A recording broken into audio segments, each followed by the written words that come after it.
So we'll go ahead and get started. Dr. Higgins requires no introduction, so take it away. Wow, that was bold. Okay. All right, thanks all for being here today. I know that you guys are coming off of a day of break, so it's a little weird. I kept saying that yesterday was the weekend when it clearly wasn't, so thanks for being here today on what probably feels like a Saturday. I am here to talk to you a little bit more about professional development skill that you may or may not get direct instruction on at any other point. Oh man, did I just blow the projector? No? Okay. Nope. All right, so as the title of the talk says, we're going to talk about how to answer tough questions on the spot. So obviously we're talking about question and answer, so I want you guys to feel free to ask questions whenever. Feel free to ask whatever, like, what if questions that you have, or maybe it's more from experience, whatever it is. I'm here to have a discussion with you. And so my first question for you is, at what points in your career or in your participation as part of the SysCore lab might you be asked maybe tough questions? Other than right now that I'm asking you a tough question. Man, tough crowd. I feel like all the time. All the time? Okay, yeah. So all the time, because you're working on research where the questions are hard and the answers take doing a lot of work. But a lot of times when you're working on like everyday work, it's a fairly valid answer to say like, oh yeah, I should work on that. Let me go do another experiment, get back to you. So I wouldn't necessarily call that as much on the spot. Sure. So what's more of like an on the spot type experience? Presentations. Presentations, absolutely.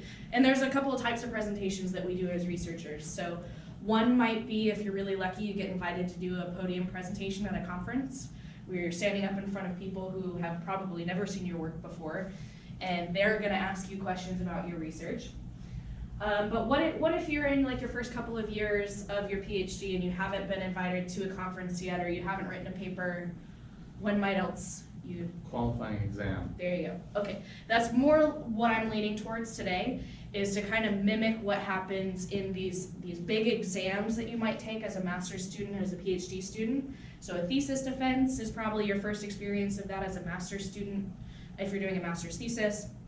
With the PhD, there's really three big hurdles that you go through. The qualifying, what do we call the middle one here? Every university, okay, every university calls it something different. We called it candidacy at Notre Dame. I've heard it called the proposal. Here we call it the prospectus, apparently. So the prospectus exam, and then the big thesis defense at the end of your PhD. So in that type of setting, what often happens is that you have a panel of advisors, or basically professors, who are going to be watching your presentation and then asking you really hard questions about that presentation. And those people come at these questions from a couple of different perspectives that we're going to talk about today. Okay? So as I said, our motivation for today is that I suspect that a lot of you are fairly comfortable with doing the actual research, being in the lab, exploring hard questions. Some of you will eventually have written a paper. We're assuming that that is not what I'm talking about today, is writing the paper. You might have already prepared your presentation, you gave a great talk, you showed all of your brilliant results. But what a lot of people end up being really nervous about is the need to answer questions after that presentation. And the main reason I think that people get really nervous about this, and when I say people, I include myself in that, is because people can ask anything, right? There's no like a limit to what someone could potentially ask you. And you have a lot less control over this aspect of the exam. You have control over what you put in your slides, you have some amount of control about even the research that you do, but you can't control what someone is gonna ask of you. At least not as much. Okay, so that's what we're gonna talk about today. And like I said, there are various perspectives to questions that you could be asked. So I'm going to categorize questions into 4 different categories on 2 axes. So the first axis has to do with your own knowledge. So if you're asked a question, we can say that broadly you either know the answer or you do not know the answer. And we're going to talk about both categories today. The other is the expectation of your ability to answer that question. Okay, so this is the little weird part, right? People in your committee are going to ask you questions where they expect you to know the answer, but they will also ask you questions where they don't really expect you to know the answer, and they want you to be able to handle either category gracefully. Okay? So, of course, there's a mix of all 4 of these conditions. When you do know the answer and you were expected to know the answer, I'm going to call this our happy zone. When we talk about the happy zone, I'm really going to give you some general advice for answering questions that are kind of true of whichever zone you're in. But the happy zone is a good place to be. The really hard one, probably the hardest one on here, is when you were expected to know the answer, but you don't. So I call this the freak out zone. So this is when my heart rate starts to spike and I start to stutter and I lose track of where I'm thinking and really my mind goes blank. We'll talk about what to do there. There's the unicorn zone, where you are not expected to know the answer, but you do. That's a brilliant, wonderful, magical place to be. It's usually a little bit rare, but we'll also talk about how to handle that professionally. And then lastly is the caution zone. So you do not know the answer, but also you weren't expected to know the answer. And that one I think is one of those ones where I think people are least prepared, but there's actually the most that I have to say about that category and the most kind of strategies I can point you towards there. All right, so let's do it. So let's keep in mind, across any of these questions, the reason you're being asked hard questions is because people are engaged. If you come into a room and you're asking, or you give your whole presentation and no one has a single question, either it was so boring that they're asleep, or they have no idea what you said, and they don't know enough to feel like they can even ask an intelligent question. Either way is not great. If they are engaged and asking questions, that's a win. It's a compliment. It means that you're being treated like a peer, not a novice. Okay, so hard questions are a good thing, not a bad thing. Easier said than done, I know. All right, so let's jump into the happy zone. So here's what's gonna happen. This is a little bit silly, but for each of these zones, I'm going to model what a question in this zone might look like, and I'm gonna answer it 2 different ways. I'm gonna flip the script a little bit. Usually it's myself asking Prabin really hard questions because he's my PhD student, but today Prabin's gonna be asking me really hard questions. I'm going to show you probably one way that you don't want to answer and then one way that would be a better way to answer, and I'm going to see if you can tell which one is which. I'm suspecting that you will be able to, but of course it's easier to do that from where you're sitting than from where I'm standing. So keep in mind that I'm not trying to make fun of anyone for how answers sometimes come out. When you're nervous and you're on the spot, it can just be really hard to get your brain doing the things that it should be. Okay? So on the next slide, I'm going to give a very brief, micro presentation on a graph, and we're gonna go back to that graph to model all of the questions that we're gonna play around with today. Okay, so this is a piece of a graph that I actually used in some of my PhD work. Here I'm looking at some kinematics and motor currents of the human body who is using an exoskeleton to do some walking. And so during this walking exercise, I told the individual halfway through their walk either to speed up or slow down. And then I'm looking at whether or not the kinematics or the trend in some of these, or these 2 metrics, changes as a result of their desired speed change. So I'm looking at whether I can see in the kinematics what is happening cognitively in their brains, which is a change of intended movement speed. Okay, so what we can see in red, I have plotted what happens when the individual wanted to speed up, and I have in blue what happens when the individual wanted to slow down. And on the x-axis, I'm showing these trends as a fraction of the gait cycle. So the gait cycle goes from heel strike of one leg to heel strike of that same leg. It goes from 0 to 1 or 0 to 100%. And then also on the x-axis, I'm showing you statistically significant differences. That's always a hard word for me to say. Statistically significant differences between either the speed up data and the baseline, or the slow down data in the baseline. And so what this indicates is that as a result of the speed up, if there was a significant change in these trends, I am indicating that with a red X on the x-axis. And if there was a significant change in this data because of a slowdown intent change, I'm marking that on the x-axis with a blue triangle, or a blue diamond, whatever shape that is. Okay? So what we see bottom line is, yes, there are statistically significant differences in these metrics caused by the individual's desired change in intent. And this is all while walking in an exoskeleton. Okay, so that's the mini presentation. So let's fast forward to the end of the whole talk.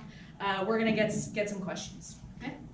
Yes. What exactly is a gray region? Ah, the gray. Oh my gosh, I forgot to tell you about this no change line here. So this gray line right here, the no change, is where I had the person who was walking in the exo, I had them do their normal walk, and then I actually told them not to make a change in their desired walking speed. And so I'm actually comparing the speed up to the no change and the slow down to the no change. Yeah. Okay, so let's try that again. All right. What exactly is a gray region? I asked it because it looks like the red and blue lines are within that region, even when the fraction is marked as significantly different. Okay. Okay, so you mean like over here where within this gray region, the speed up is still within that gray kind of shadow, and then the slowdown is also in that gray shadow, but there's these differences still there? Right. Yeah, so great question. So it's kind of a weird statistical thing where if you're trying to compare two samples, and even if the distribution of the original sample is quite broad, the new sample could fall within the standard deviation of the first one, but if it has a really tight distribution in and of itself, it could actually be statistically different still. So those two populations can still, according to a hypothesis test, be statistically different. But I definitely see where you're coming from. Yep. Thank you. Okay, which one of those did you like better? Option 1 or option 2? Option 2. You liked option 1? Who liked option 1? Who liked option 1? Number 2, number 1. Pick number 2. Okay, why 2? So the first one, you cut him off, and you didn't answer his actual question, which was clear before you cut off, but became a lot more clear the second time that he asked the question. Absolutely. So I cut him off.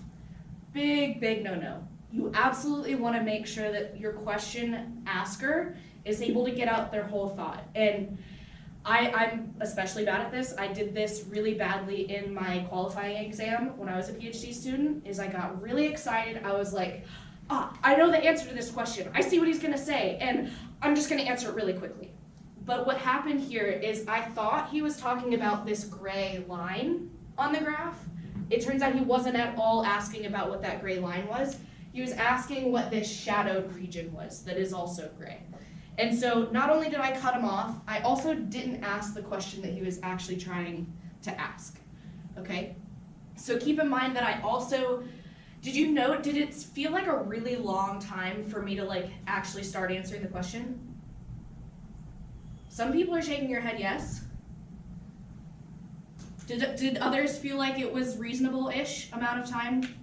Yeah. Okay, so what I did is I took a pause. I took a very knowledgeable pause, took a deep breath. I started to try to see what he was talking about, find out, and actually clarified what he was asking, point to a particular space where I thought his question was coming from. So asking a clarifying question, I took a pause, I took a deep breath, gathered my thoughts, and then I answered. Okay, and then I had a much more thorough answer that had a good story to it, showed that I understood what happens with the data more in depth than if I had just blurted out and so forth. Okay, so I would definitely say option 2 was the better one there. So let's talk about some general advice and some things that I exhibited here. The pause and the breath. You are gonna feel like a couple of seconds is like an eternity, and it's not. And in fact, if you take a deep breath and you pause, it can often signal that you're taking the question seriously. It's not always that I expected you to know this immediately. And in fact, if it takes you a little bit longer to think, but you get the correct or more logical or more professional answer at the end, Me, as a committee member, I would way rather see that than to just start out babbling and interrupting and all of these other things. Okay? So you also want to steer clear of being reflexive or defensive. So notice too that I took his question seriously and I said, oh, you're right, that is a little bit weird. Let me explain that further, instead of like, why don't you know this? Or like, you didn't listen to my explanation, or I expect you to understand what a standard deviation is, Dr. Tamilsana, because you have a PhD, okay? So make sure that you're staying calm, you don't cut off the questioner, you gather your thoughts. Just be chill, just be chill. No one wants to see you start really freaking out. If you are really tongue-tied and really having a hard time getting your thoughts in order, it is absolutely okay for you to say, that's a really great question. Give me just a moment to think this through really quickly. Yeah, I see what you're saying. So here's my thought, okay? So that was a pause. I took some time, I had a couple moments to think, and then I had a better answer as a result, okay? Any questions about any of that so far? What's your opinion on saying, I want to circle back to that question? I don't like that one a lot, unless there's this very particular time when I think that's okay. And that is when you are in the middle of a talk and someone interrupts you to ask a question and you're going to actually answer that in a lot more detail in a couple slides. Sure. Then it's absolutely like, oh, you're so on top of things, you're clearly following my presentation. I'm gonna get to that in just a minute and I'm gonna clarify so much. So if you could just hold on to that for just a moment, we'll get there in a second. Totally cool. I don't like it as an excuse not to answer the question right there, then and there. I think it shows more confidence to be okay with a little bit of silence to think through your question. Okay, so thinking on your feet is absolutely part of being a PhD student or a master's student. Okay. Clarifying the question. I think students don't do this one enough. I think students get sometimes flustered by a question that they're not fully understanding, and just understand that it's okay for you to ask a follow-up question. Like, can you clarify where you're coming with that question? If they're maybe like the out of major representative in your committee, which you have to have, by the way, if they are like the university representative, they might not actually have the vocabulary that you know that would allow them to ask their question in a clearer, more concise and accurate way.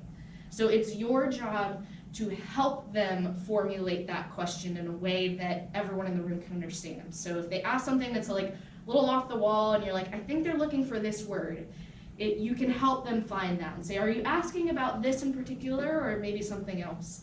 Which can make sure that everybody feels more satisfied at the end. They got the actual question answered that they wanted answered instead of something that you assumed they were asking about, and it shows that you were really wanting to get at what they were asking and not just get through the question period as fast as you could. Okay. Let's see. You can also paraphrase the question right back. So this is what I did with Pravin. If I understand correctly, it sounds like you're asking me particularly about this region of the graph, and he can say yes or no. You can also narrow the focus if you need. So again, this more often happens when there's someone who's not an expert in the room and they ask you like just a really off the wall question that is really broad and you could probably give an entire course on. That's not the appropriate time to be answering that type of question. So what you can do instead is help them narrow in, and you can say, okay, well, that is a fantastic but a really broad question. It would really take me a long time to answer that thoroughly. So for right now, I'm gonna focus on just the part of that question that pertains to what I actually did. And then maybe you and I can talk offline about like how that question might evolve in other areas of work, okay? So you can kind of help narrow and kind of reiterate the scope of your work. Let's see, another way to say that would be, excellent question. Those are some of the really, really nitty-gritty details of this project. So sometimes this comes up when people get really excited about a particular equation that like only they have really hands-on experience with and no one else in the room does. Also not a great idea to go like 10 minutes down that rabbit hole and lose everyone else in the room for that 10 minutes, okay? So it would take me a good bit of time to really like thoroughly explain that question, so let's you and I discuss this offline. So you gotta be careful here, right? Some of these are more appropriate for research presentations and some are more appropriate for like candidacy exams. So you don't necessarily wanna overuse these in the wrong context, but every once in a while it's okay to say, this is not the time to go into that much depth. All right, you can also at the end check to see if you answered the question. I do this a lot, although sometimes I feel like I'm leading someone to say yes, but I'll say, I just wanna make sure, did that actually answer your question? And then people can say either, yes, no, that was great, or it still wasn't exactly what I was asking, okay? So again, it's more give and take than you think between the audience and yourself. You also wanna keep it concise. Try not to go off on too many tangents and ramble. At the end of your question answering, you can try to tie your answer back in with the bigger picture or with your motivation for that particular slide. You could say, if they're asking about a certain term in an equation, you can say, yes, that is exactly what you think it is. And in fact, that's the term that helps us to do this whole step and brings us to the next part of the presentation. So yes, that's the crucial part that's happening here. You can also, especially in an exam, use the whiteboard. I think this is particularly critical when you're trying to explain something really complicated that would take 15 minutes to say out loud, but might, if you draw like a really quick graph and what you think will happen in some new region, you can say it much more concisely. Everybody can look at it. Picture's worth 1,000 words, right? So it happens more quickly and faster. Okay, so don't be afraid to draw a picture if you need to. All right, so that's the happy zone and general advice. Let's talk about the really tricky one. So you don't know the answer, but you were expected to know the answer. So this is, like I said, where I tend to get really nervous. Okay, so I'm not gonna redo the presentation here. Let's jump right to the question. This knee angle graph does not look right at all. For one, it should not cross 0 at some point, and the max values should be much lower. What do you think about it? So in particular, are you referring to like here you would have expected this to cross the 0? Right. Yeah, and then you wouldn't have expected the knee flexion during swing to be quite so high as 70 degrees? Yeah, you know what, that's actually a really good point. I need to look further into that because I think you're right. Let me actually write that down. I will absolutely look into that and I'll get back to you after the presentation. Let me get your email afterwards, okay? Cool. Okay, let's do that again. So round 2. This knee angle graph does not look right at all. For one, it should not cross 0 at one point, and the max value, I think, should be much lower than that. Well, I mean, I definitely did everything about the experiment right.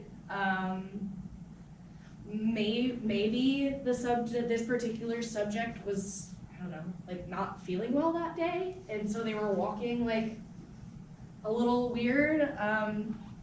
Yeah, that's probably what it was. So like, they didn't want to fully extend their leg because they weren't feeling great, so they were walking kind of like really crouched up.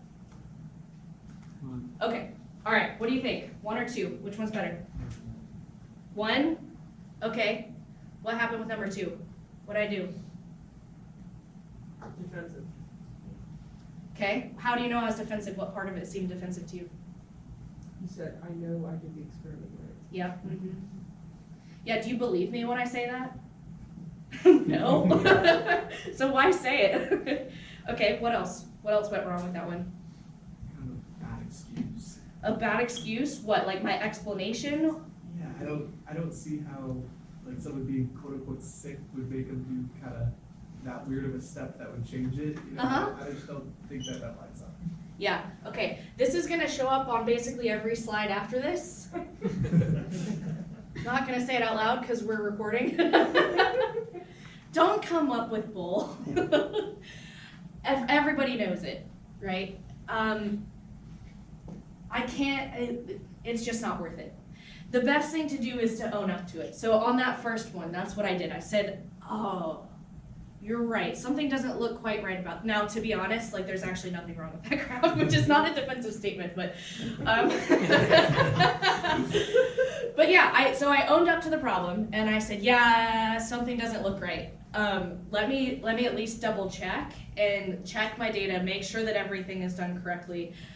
In fact, during an exam, like a committee overseen exam, it is a really good idea to take notes because you are going to get some really good feedback on your research, whether it's like the direction as a whole or things you should try next or things like that you should go back and check on and double check to make sure there's not an error. So I would absolutely have a notebook on hand. One, it shows you're taking it seriously. It shows, I don't know, like this moral compass of research where you are committed to making sure that your data is correct and you're willing to check it a second time if you need to. Anything else that you liked or didn't like about either response? I wanted to ask, so the plot is correct, and the questioner maybe has some misconceptions about what a knee angle plot should look like. Yes. How would you respond Yep. in actuality, having gotten that question? Yeah.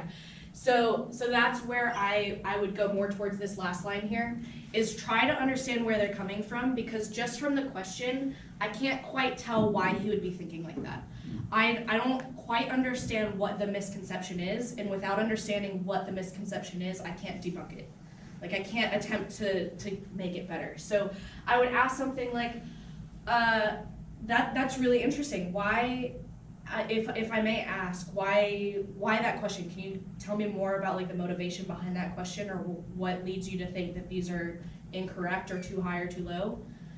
And then hopefully they can provide a little more information. It probably would have been a response like, well, in this work I was doing this, and these are the angles that I saw, or in this paper that I oversaw, it's something like this. And maybe it's something like, in this work I have someone in an exoskeleton. So things are a little bit weird compared to normative human data, because the exo actually like restricts some of the angles you're able to achieve. And just a little bit of misalignment between the human body and the exo can cause some weird things to happen where you're not actually moving normally. And if someone is from like the biomechanics area, they might be expecting to see data that looks exactly like a normal human walking. And that is the expectation that's not met. And so again, I would probably need to know more about why they're asking. Okay. Yeah, so I did write that down. Some other questions in this area. So someone was asking me, like, let's say somebody asked a question where I know for a fact that I have read something about that.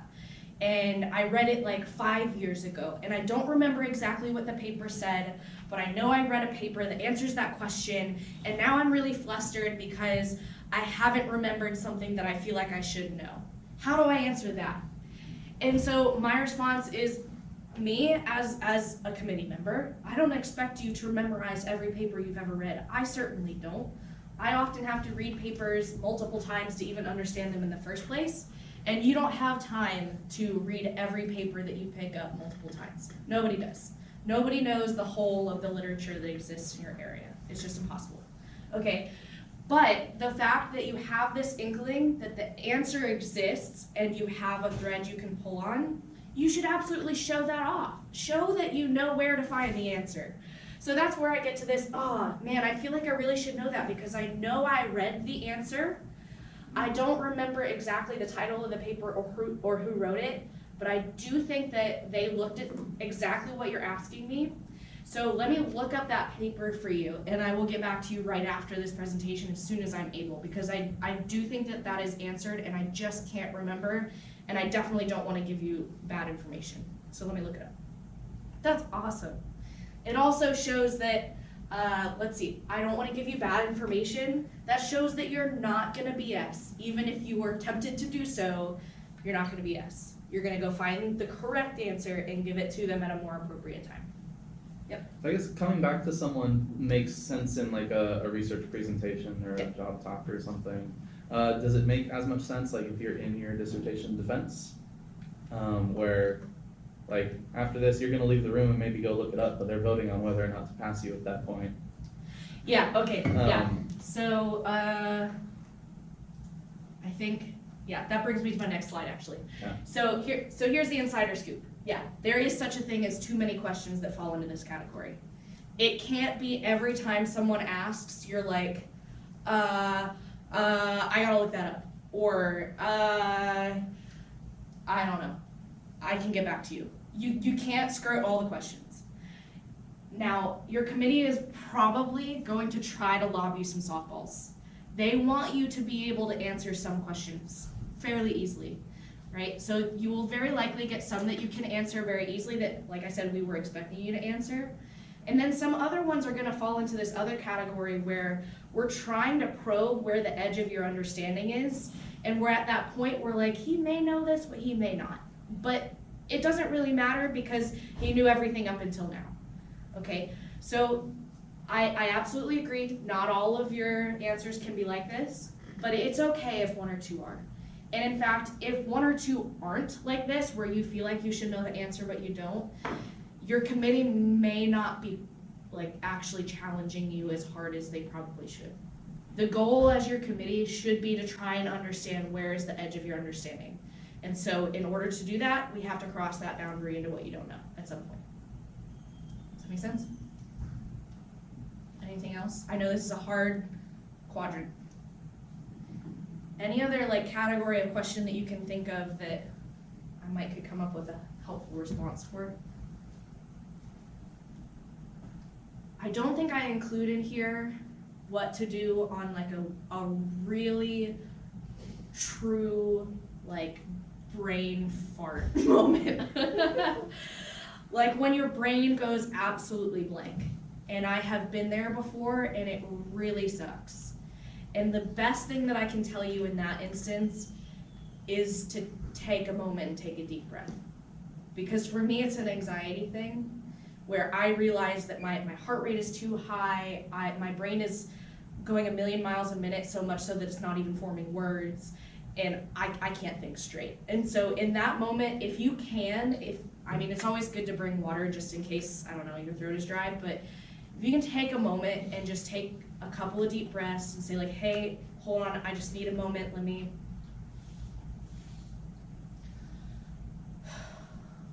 Okay, try to reset, try to get your heart rate back down, try again, okay?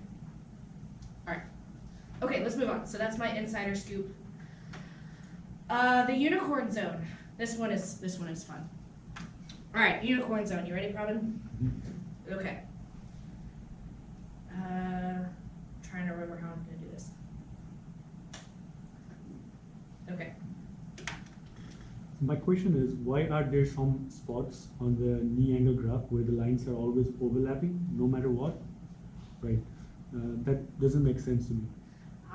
Yeah. So bipeds are really, really sensitive to the period of the gait where you're making a breaking heel strike with the ground.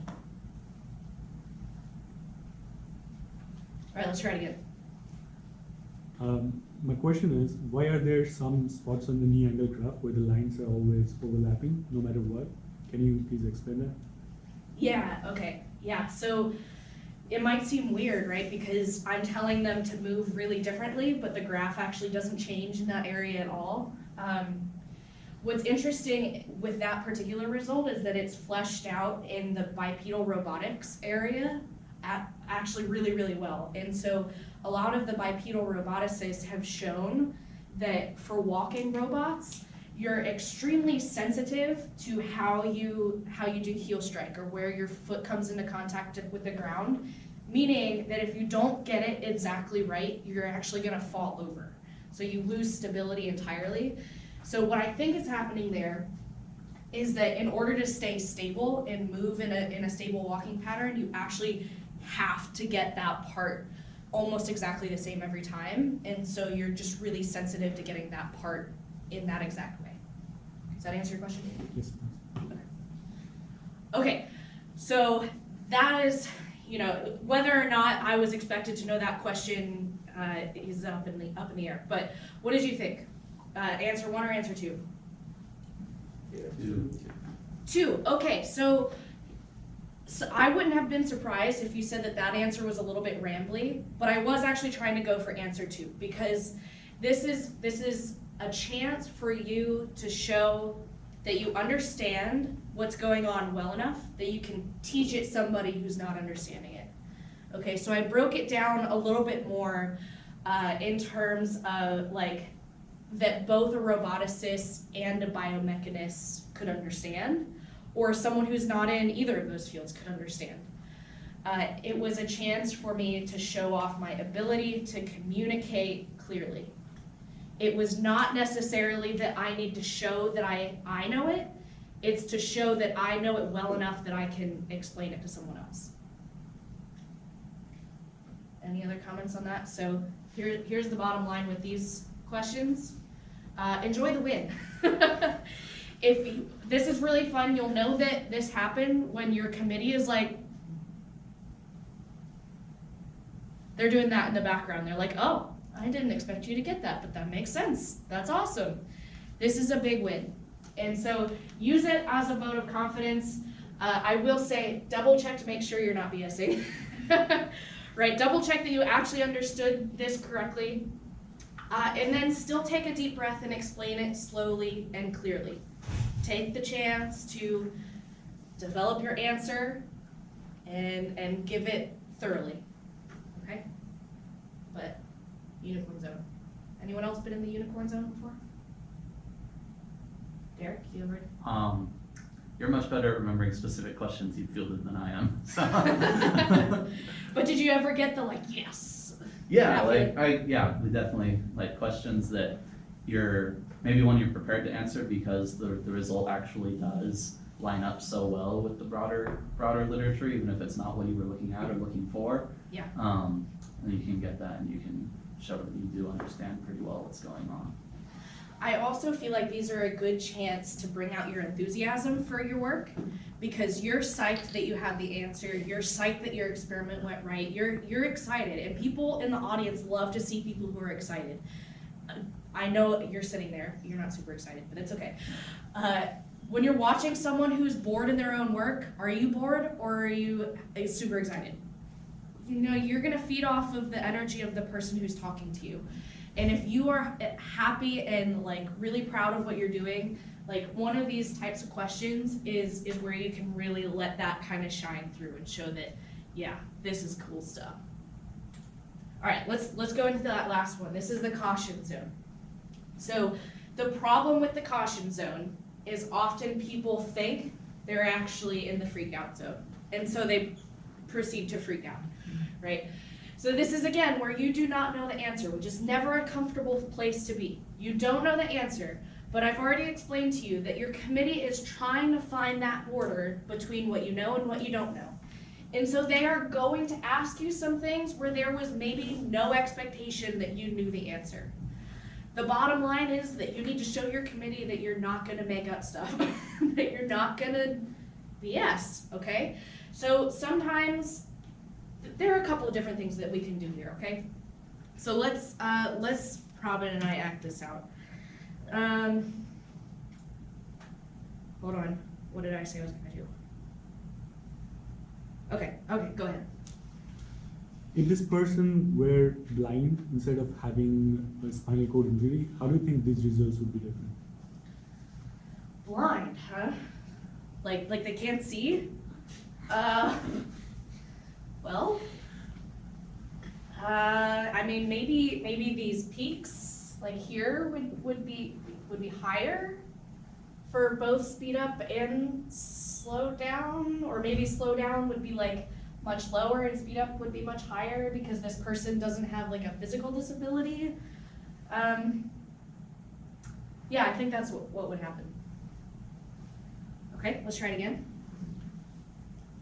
How do you think these results would be different if the person was blind instead of having some injuries like spinal cord injury? Oh.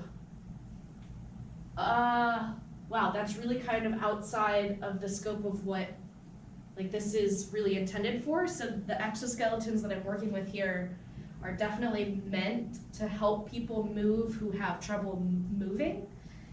And a blind person doesn't really have trouble moving, they just have trouble seeing. Can you maybe explain like why you're asking that? It just seems a little off the wall. Do you have any like further thoughts on why you have this question? So I ask this question because so many exoskeleton engineers are looking at movement disorders, but Uh-huh. I think that these devices could also be really helpful for blind people, like the seeing eye dog. Oh, okay. It's an interesting way to look at it.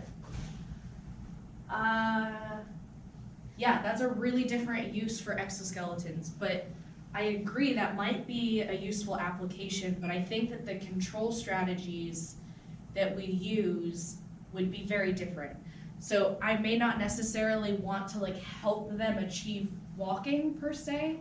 I might be more concerned about like giving them cues that it is safe to proceed or that they shouldn't proceed, which I don't even think we would want to graph this type of graph anymore. I don't think that would necessarily be what we would want to look at. I think we would want to look more at, I don't know, their perceived ability to understand what the exo is trying to get them to do or not do. I think there'd have to be some verbal interaction there. So I guess the bottom line is I don't think this graph would be useful anymore. Makes sense. Okay. So I think it's pretty clear on that one that we had a much better discussion on that second response than on the first. Okay, so on the first I tried to I actually answered his question more directly, right? I said, how would these graphs change? And that I don't think that anything that I said was wrong. I think I speculated what I think would happen to these graphs, but I don't think that our conversation was as fruitful as with the second one, where he actually explained why he was asking that question that seemed like, this has nothing to do with my research. I didn't say anything about blind people. Why are you asking me this? Right? I didn't get defensive, but when we uncovered the fact that that could be a potential avenue for these other devices, I think that was a much more interesting talk. And so the bottom line was, I guess the better answer was like, at that point, we don't care about this graph. We just don't. It's not useful to us anymore. Okay, so I encourage you again to have more of this conversation with someone who's asking this question, and try to uncover why are you asking this off the wall question, and try to have that bigger discussion that might mean more to both of you. Okay, so once again, Can I? yeah. Mhm. So I wanted to point out, so the second one, you made a couple comments about like, oh, it's kind of an off the wall question, and then there was another comment that you made that kind of showed the same thing. Yeah. To me, that doesn't necessarily come off well. Is that something that you've done before, or that you maybe think is a good idea? I guess I have to agree. I haven't said it exactly that way Okay. before. But if I were thinking about, I guess what I was thinking about is some questions that I guess my committee have asked me in the past, where I wish I had expressed more about like, why? I don't understand what the point of this question is, and I wish I had dug a little deeper to understand more why they were asking, because I think it would have saved me from jumping into an explanation that I went down for like 5 minutes and they had to be like, whoa, stop, that's not what we're asking. And that was embarrassing and obviously not a great use of any of our time. So it's more so not necessarily saying like, that's off the wall or that's crazy. It's like, that's really interesting and I just want to understand, why are you asking that? Because usually there's other thoughts, like there's a reason that that's what they're asking. It kind of gives them the benefit of the doubt that there was logic behind it. Yeah. Well, yeah, I think like with a lot of these questions, like a lot of the big problems come from just fundamentally different assumptions. That's what happens when you have two brains trying to talk about one thing. Yeah, especially when you're nervous, you're on the spot, and you're trying to be very concise about it because there's only so much time speaking of which, to answer questions. Yeah, Dylan? So how would you know if one of your committee members asks a question they don't expect you to know? Like, would you be able to tell? I mean, you would try to answer it if you knew it anyways, but.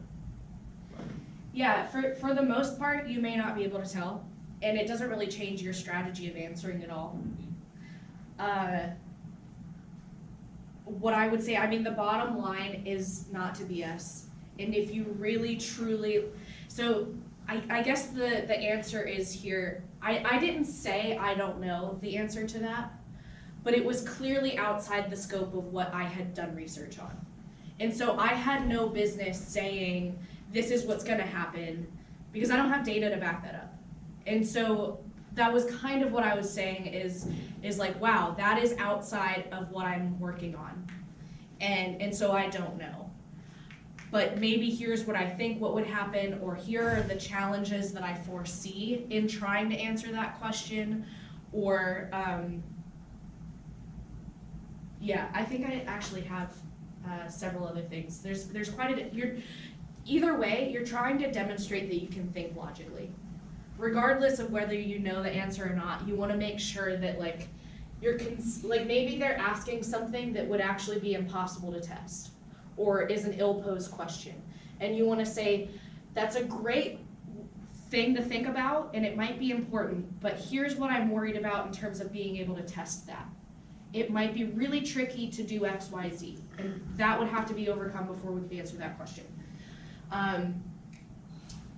Or investigating that idea might require this separate set of experiments, because my experiments don't control for that, or they don't answer that question.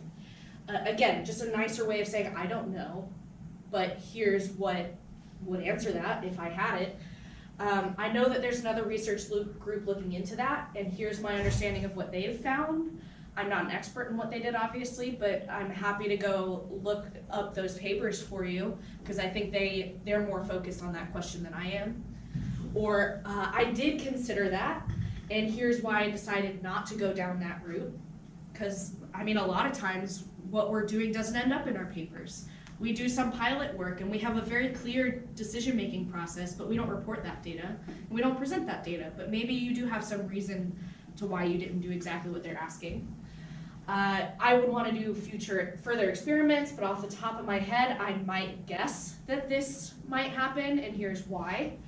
Or it sounds like this is something you in particular have expertise on. This is usually the person who's like, no, I think it's this, or like, I really think you should look at it this way.